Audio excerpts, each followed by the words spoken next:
So in today's session, let us start off talking about Megger. Megger basically is an instrument for measurement of earth resistance. So first of all, let us try to understand the operation of Megger as an instrument. Then let us see how Megger can be used for measurement of earth resistance. So in the last class, we had seen fall of potential method in the last session for measurement of earth resistance. Now we'll be seeing instrument Megger. So this figure represents the instrument Megger. So let us see what all this instrument contains, and then let us go to the construction. So over here you are able to see a permanent magnet, north pole and south pole, and here you are able to see a DC generator, and here you are able to see one coil. Here you can see a hatch pattern rectangle, another hatch pattern rectangle, both are joined by a dotted line. It represents a coil, and this coil is called as current coil, CC. And here you have a scale, graduated scale, where you will be able to see the value of resistance, and then the one of the extreme ends read 0, the other extreme end reads infinity, and we are having a pointer over here which indicates the exact value. And here you are having a core, a ring shaped semi circle ring shaped core, and horizontally here you are having another coil which is pressure coil. And other than that, we have some current limiting resistors, and we have something called as guard ring. We'll see what guard ring is. Then other than that, we have some range of resistances that can be connected. So this is into 1, into 10, into 100, multiple of 1, 10 and 100. Then we are having two terminals. These are called as test terminals, where the unknown resistance can be connected and the value will be measured on this scale. So PC is pressure coil, CC is current coil. Now let us go to the construction part of it. Here we have a DC generator, and also we are having an ohm meter. Ohm meter is nothing but a meter that is going to measure the value of resistance. So both ohm meter and DC generator needs magnetizing flux or magnetic field, which it is required. So for magnetic field, permanent magnet is there. So the permanent magnet is going to provide magnetic field to both ohm meter as well as DC generator. And you are having a pointer as usual, which indicates the reading on the scale. So one extreme end is 0, the other extreme end is infinity. So here you can observe that the pressure coil is connected across the DC generator, while current coil is connected in series with the DC generator. So please observe over here, one end of the pressure coil is connected through R2 to one of the terminals of the generator. The other terminal of the generator is connected to other terminal of pressure coil. So pressure coil is mounted across the generator, while current coil is connected through the other channel in series with the generator. And we have ligaments connected to the current coil. These ligaments will not be having restoring torque. That is, whenever you are having a spring, for example, so when the spring is winded in one direction, after some time, if you release your hand, the spring unwinds itself. That is nothing but the springing action that is happening because of the restoring torque. So that restoring torque will not be there here in these ligaments.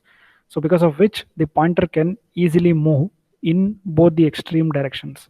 If it has restoring torque, it will be unable to come back to its no, it will be very easily, after going to one extreme end, it will come back to its original position. But here, that's the reason why restoring torque is not there for these ligaments.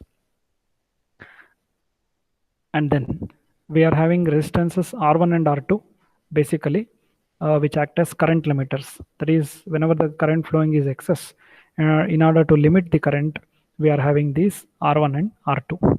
Then we are having guard ring here. This will help us to prevent the flow of leakage current. So this is the brief construction arrangement of Megger. Now let us see the operation of Megger. So this basically works on d'Arsonval's principle, which says Whenever a current carrying conductor is placed in the magnetic field, it experiences a force. Many other times we have come across this d'Arsonval principle. This is the principle on which even your DC motor works. Current carrying conductor placed in the magnetic field experiences a force. So over here, both your pressure coil and current coil will behave as current carrying conductors, and this permanent magnet is providing the magnetic field. So whenever pressure coil or current coil carries current, they will experience a force and they tend to rotate either in anti-clockwise or clockwise rotation based on the direction of the torque. So now here, coming to the operating procedure. So initially, let us assume the terminals 1 and terminal 2 are open. When terminal 1 and 2 are open, and when the generator is excited, when the generator is turned on, current starts to flow from the positive terminal of the generator, and then all the current flows through R2. Since the terminal 1 and 2 are open, no current can flow in through the terminals. All the current will flow through the pressure coil, and from the pressure coil back to the generator. So once the current flows through the pressure coil, it behaves based on d'Arsonval principle and experiences a torque in anti-clockwise direction. Consequently, since pressure coil is mechanically connected to the core and the pointer is also driven in anti-clockwise direction towards infinity. That means terminal 1 and terminal 2 are open. Since terminal 1 and 2 are open, we have not connected any resistance there. It is as good as open circuit. Whenever it is an open circuit, the resistance basically is infinity. So the pointer is also now reading infinity because the pressure coil is completely undergoing the d'Arsonval principle, and it has experienced the torque in anti-clockwise direction. Hence the pointer moves to extreme left, which is infinity. This is case 1. Coming to case number 2, at the other extreme, when terminal 1 and 2 are short circuited. Whenever the terminal 1 and 2 are short circuited, it is as good as zero resistance. So now let us see what is going to happen when they are short circuited. Again, once the generator is excited, the current starts to flow through the generator, and at this particular point in this junction, current gets divided as per KCL. Part of the current flows through the pressure coil, remaining flows through the current coil. But you can observe clearly here is you are having current limiting resistor R2, which is of higher value, and then here R1 is under our control. You can put it in as multiplier of 1, 10 or 100. So since terminal 1 and 2 are short circuited, this path will provide the least resistance path for the current compared to that of pressure coil path. So maximum current flows through terminal 1 and 2, minimum current flows through the pressure coil. So since maximum current flows through terminal 1 and 2, that continues to flow through the current coil. Current coil now behaves as a current carrying conductor in the presence of magnetic field. Pressure coil also carries some current, but it is of very minimum value compared to current coil.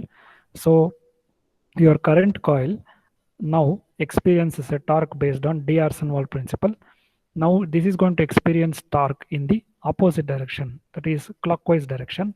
Hence the pointer moves to the extreme other end position, that is indicating 0. Extreme clockwise movement. It will undergo clockwise movement. Pointer will come and rest at 0, which indicates that the resistance basically is 0. So this is case 2.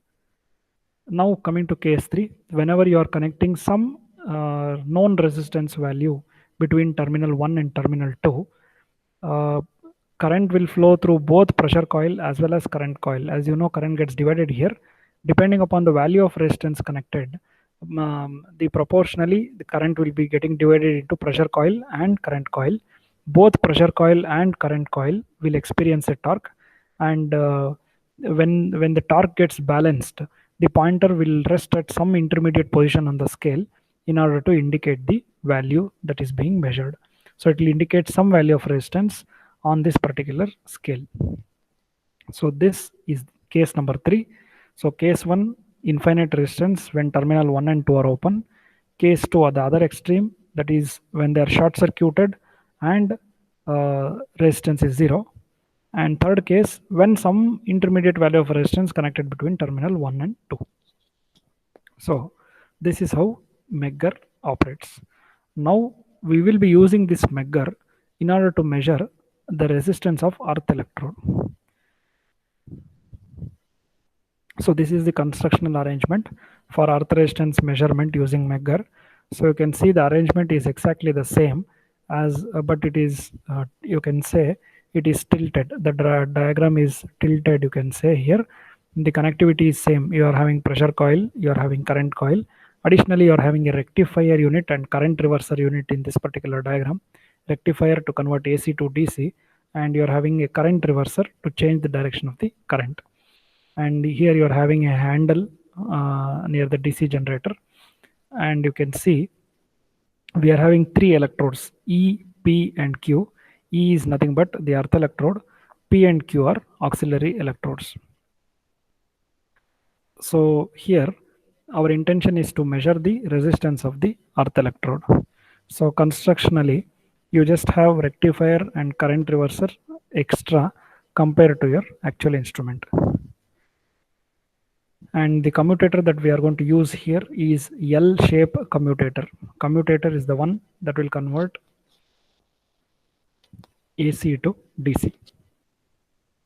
So here you can see the current flow is indicated using dotted line as well as continuous line. Continuous line is used for DC, dotted line is used for AC. So then coming to the working principle, initially you can see that you are having electrode E and P. The potential drop across E and P will drive the current through the pressure coil. You can see E and P are connected to the pressure coil. This is P, and you are having a pressure coil over here. Pressure coil, from the pressure coil, let me just trace it. One end of the pressure coil from here is connected to P, other end of the pressure coil is connected to E. So E and P are connected across the pressure coil. Now coming to the current coil, let us trace from the first end of the current coil. You can see this path. Current coil is connected to E. Let us see the other one. Other one goes from here, and then from this direction it is connected to Q. So it is connected in series now.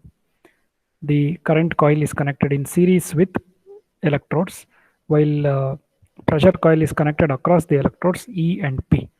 So the current that is flowing through the pressure coil is proportional to the potential difference between E and P, while current flowing through the current coil will be proportional to the current which is flowing in the series circuit. So you can see here is current coil, since it is connected in series with the generator and E and Q, main current that is supplied by the generator flows through the current coil. So as usual, when both the torques balance each other, as they, again it works on D'Arsenval's principle, both pressure coil and current coil starts to carry current. So as per D'Arsenval's principle, both of them will experience torque. When both the torques are equal, the pointer rests on the scale and indicates the value of earth resistance since you have connected it to the electrode. And here the arrangement is so done that AC current flows through the soil and DC produces back EMF due to electrolytic action of the soil, and AC current is made to flow through the soil and DC flows through the instrument. So whenever it goes through this instrument, it will be DC. The coil, the current that is flowing through the earth is nothing but AC. So this is how you are going to measure earth resistance using the instrument Megger. So this part finishes with the measurement of resistance. The first half of your module is done, which is measurement of resistance. Now we'll continue with measurement of inductance and capacitance. I've called it as unit 2 over here just for identification. Unit 1 I've called it as measurement of resistance, unit 2 as measurement of inductance and capacitance. So measurement of resistance, to summarize with, first we had seen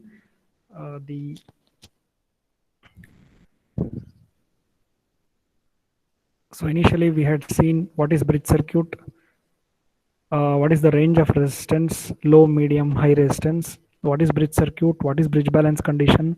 We had seen what is Wheatstone bridge, how we use Wheatstone bridge for measurement of medium resistance.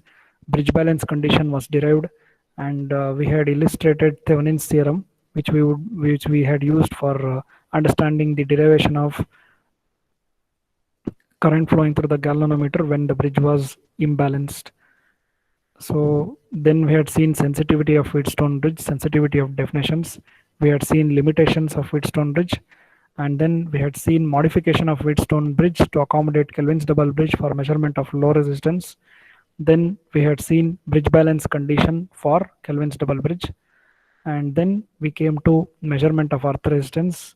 There we saw what is earthing, what is earth electrode, and dependency factors. Then two methods, fall of potential method, and then earth resistance measurement using Megger. So when it comes to the examination, when they ask you to explain earth resistance measurement using Megger, you can straight away go for earth resistance measurement using Megger.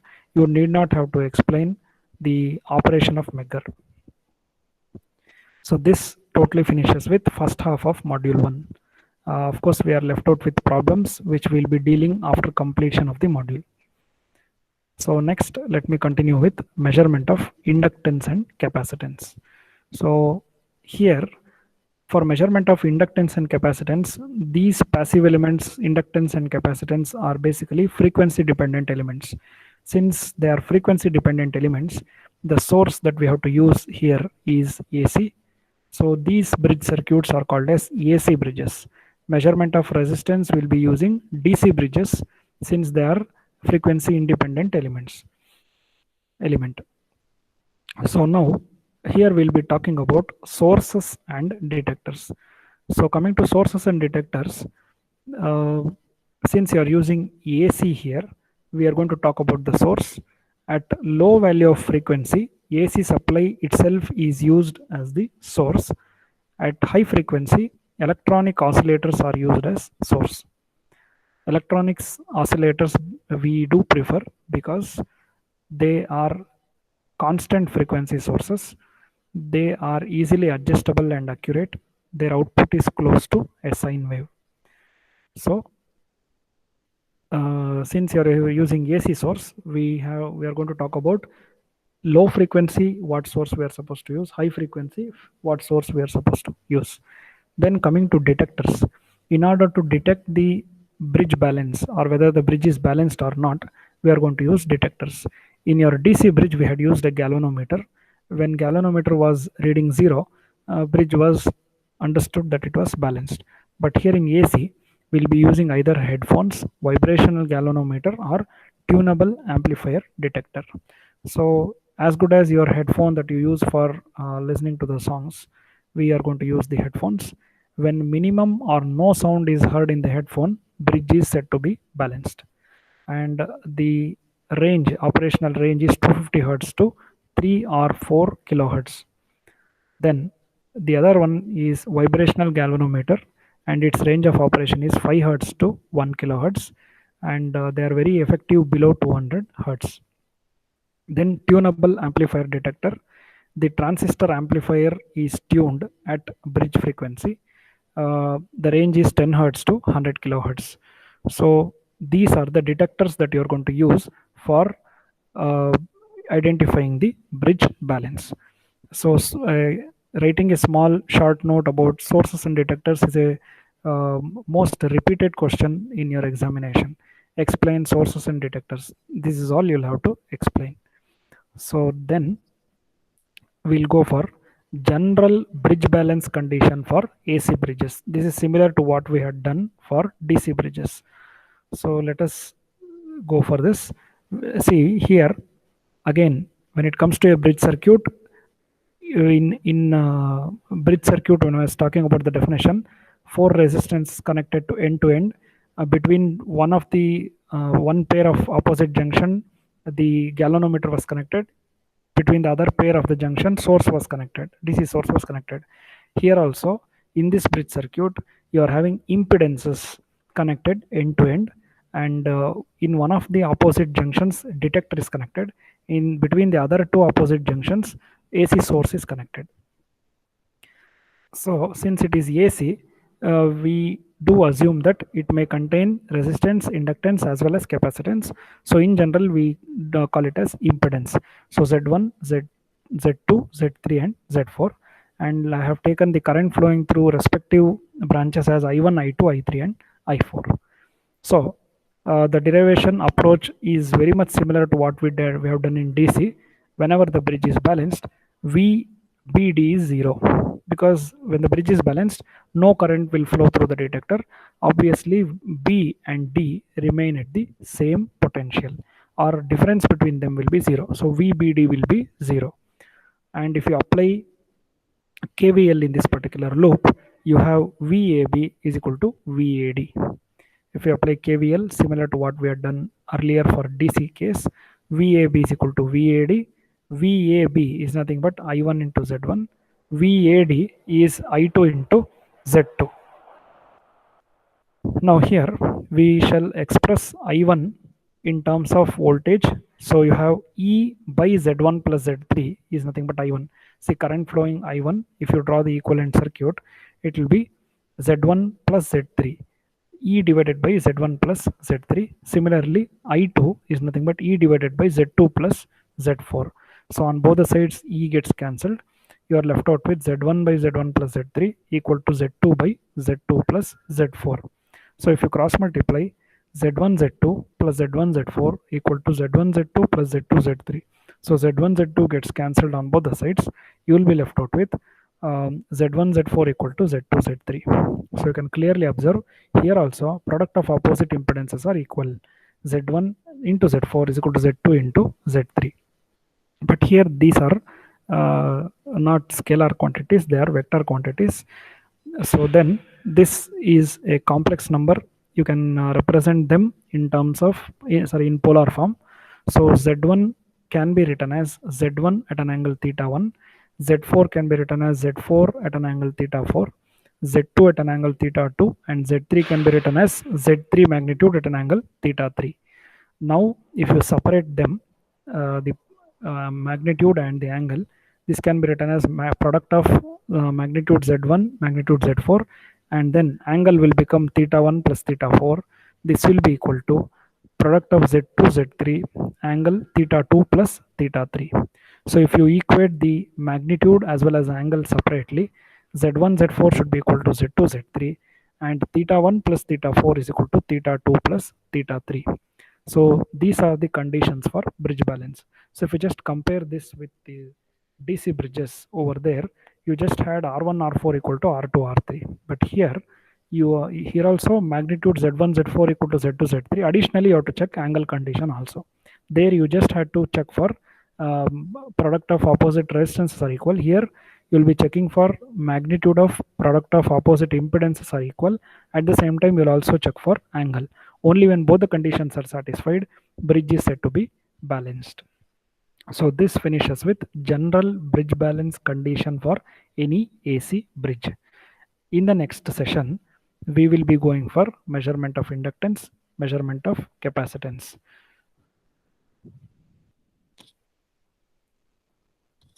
So in this session, so far, we have seen